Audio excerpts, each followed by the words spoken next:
नमस्कार, मैं नितेश कुमार। स्वागत है आपका हमारे इस खास कार्यक्रम एग्जाम मोटिव में। आज के इस एपिसोड में हम आपके लिए लेकर आए हैं पिछले सप्ताह की भी तमाम महत्वपूर्ण खबरें जिनका संबंध है पर्यावरण और पारिस्थितिकी से, जो आपके परीक्षा के लिहाज से बेहद ज़रूरी हैं। तो आइए हेडलाइंस पर डालते हैं नज़र। पर्यावरण, वन और जलवायु परिवर्तन मंत्रालय ने पर्यावरण संरक्षण अधिनियम 1986 में संशोधन का रखा प्रस्ताव। सरकार के थिंक टैंक नीति आयोग ने harnessing green hydrogen opportunity for deep decarbonisation in India शीर्षक से किया रिपोर्ट प्रकाशित। हाल ही में 100 मेगावाट की Ramagundam floating solar PV project की गई घोषणा। पर्यावरण, वन और जलवायु परिवर्तन मंत्रालय ने एकल उपयोग प्लास्टिक पर लगाया प्रतिबंध। अब खबरें विस्तार से। पर्यावरण, वन और जलवायु परिवर्तन मंत्रालय ने पर्यावरण संरक्षण अधिनियम 1986 में संशोधन का प्रस्ताव रखा। हालांकि हाल ही में जो प्रावधान लागू हैं वे पहले से लागू पर्यावरण संरक्षण अधिनियम के प्रावधान एकल उपयोग प्लास्टिक प्रतिबंध के लिए दंडात्मक प्रावधानों के लिए लागू होंगे। पर्यावरण संरक्षण अधिनियम में प्रस्तावित प्रमुख संशोधन क्या है, इस पर बात करते हैं। मंत्रालय ने साधारण उल्लंघनों के लिए कारावास के भय को दूर रखने के लिए EPA यानी इन्वायरमेंट प्रोटेक्शन एक्ट 1986 के मौजूदा प्रावधान को अपराध से मुक्त करने का प्रस्ताव किया है। इसमें कम गंभीर उल्लंघनों के लिए दंड के रूप में कारावास की सजा को हटाना शामिल है। हालांकि EPA के गंभीर उल्लंघन जो गंभीर क्षति या जीवन की हानि का कारण बनते हैं को भारतीय दंड संहिता के प्रावधान के तहत कवर किया जाएगा। EPA यानी इन्वायरमेंट प्रोटेक्शन एक्ट के प्रावधानों की विफलता, उल्लंघन या गैर अनुपालन जैसी रिपोर्ट, जानकारी प्रस्तुत करना आदि से अब विधिवत अधिकृत न्याय निर्णयन अधिकारी के माध्यम से मौद्रिक दंड लगाकर निपटान किया जाएगा। कारावास के बजाय इस संशोधन में एक पर्यावरण संरक्षण कोष के निर्माण का प्रस्ताव भी किया गया है, जिसमें पर्यावरण को हुए नुकसान का न्याय निर्णयन के बाद अधिकारी द्वारा लगाए गए दंड की राशि को माफ किया जाएगा। केंद्र सरकार उस तरीके को निर्धारित कर सकती है जिसमें संरक्षण निधि को प्रशासित किया जाएगा। अब बात करते हैं EPA 1986 पर्यावरण सुरक्षा की दीर्घकालिक आवश्यकताओं के अध्ययन, योजना तथा कार्यान्वयन हेतु ढांचा स्थापित करता है और पर्यावरण को खतरे में डालने वाली स्थितियों के लिए त्वरित और पर्याप्त प्रतिक्रिया की प्रणाली निर्धारित करता है। इसका पृष्ठभूमि की बात करें तो EPA यानी इन्वायरमेंट प्रोटेक्शन एक्ट का अधिनियम जून 1972 स्टॉकहोम सम्मेलन में स्टॉकहोम में आयोजित मानव पर्यावरण पर संयुक्त राष्ट्र सम्मेलन को देश में प्रभावी बनाने हेतु किया गया था। ज्ञातव्य है कि भारत ने मानव पर्यावरण में सुधार के लिए उचित कदम उठाने हेतु इस सम्मेलन में भाग लिया था। अधिनियम स्टॉकहोम सम्मेलन में लिए गए निर्णयों को लागू करता है। अब इसके संवैधानिक प्रावधान की बात करते हैं तो इन्वायरमेंट प्रोटेक्शन एक्ट को भारतीय संविधान के अनुच्छेद 253 के तहत अधिनियमित किया गया था, जो अंतर्राष्ट्रीय समझौतों को प्रभावी करने के लिए कानून बनाने का प्रावधान करता है। संविधान का अनुच्छेद 48 से निर्दिष्ट करता है कि राज्य पर्यावरण की रक्षा और सुधार करने तथा देश में वनों एवं वन्य जीवों की रक्षा करने का प्रयास करेगा। अनुच्छेद 51A में प्रावधान है कि प्रत्येक नागरिक पर्यावरण की रक्षा करेगा।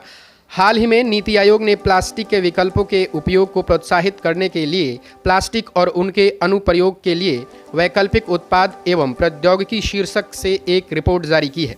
पर्यावरण, वन और जलवायु परिवर्तन मंत्रालय ने एकल उपयोग प्लास्टिक पर भी प्रतिबंध लगा दिए हैं। इस प्रतिबंध पर उल्लंघन करने पर पर्यावरण संरक्षण अधिनियम की धारा 15 के तहत दंडात्मक कार्रवाई की जाएगी।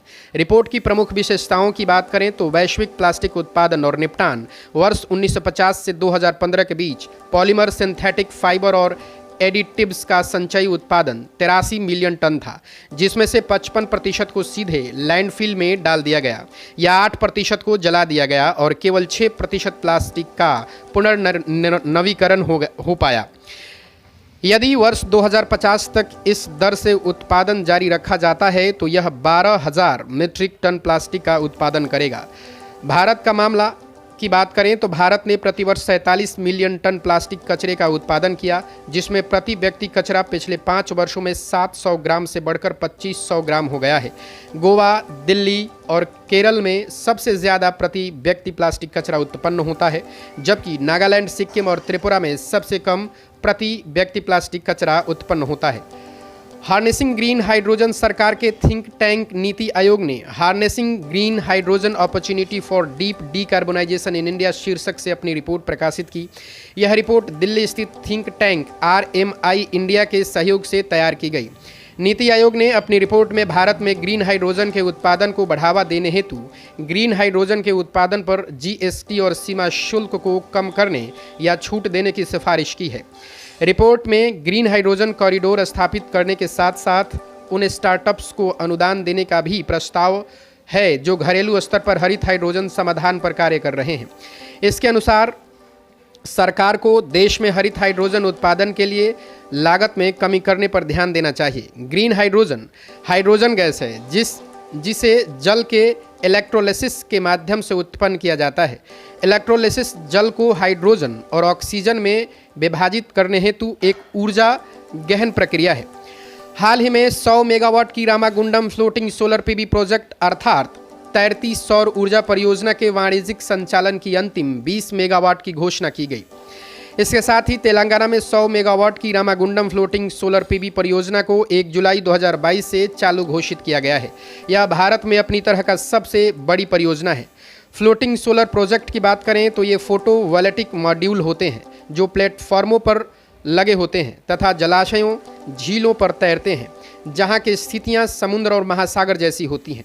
इन प्लेटफॉर्मों को आमतौर पर तालाबों, झीलों या जलाशयों जैसे पानी के शांत निकायों पर लगाया जाता है। इन सोलर पैनलों का निर्माण अपेक्षाकृत जल्दी होता है। इन्हें स्थापित करने के लिए भूमि को समतल करने या वनस्पति को हटाने की आवश्यकता नहीं होती है। रामागुंडम परियोजना की मुख्य विशेषताएं यह उन्नत तकनीक है, पर्यावरण के अनुकूल सुविधाओं से संपन्न है। यह परियोजना जलाशय के 500 एकड़ क्षेत्र में फैली हुई है जो 40 ब्लॉक में विभाजित है तथा प्रत्येक ब्लॉक की क्षमता 2.5 मेगावाट है।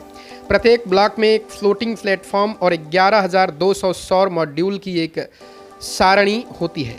यह परियोजना जलाशय के 500 एकड़ क्षेत्र में फैली हुई है जो 40 ब्लॉकों में विभाजित है तथा प्रत्येक ब्लॉक की क्षमता 2.5 मेगावाट है। संपूर्ण फ्लोटिंग सिस्टम को विशेष प्रकार के हाई मॉड्यूल्स पॉलीइथिलाइन रस्सी के माध्यम से संतुलित रूप से जलाशय में स्थापित किया गया है। यह परियोजना इस मायने में अनूठी है कि इन्वर्टर, ट्रांसफार्मर, एचटी पैनल और पर्यवेक्षी नियंत्रण तथा डेटा अधिग्रहण सहित सभी विद्युत उपकरण फ्लोटिंग फेरी सेमी टेड प्लेटफॉर्म पर ही उपलब्ध होते हैं। शुक्रिया।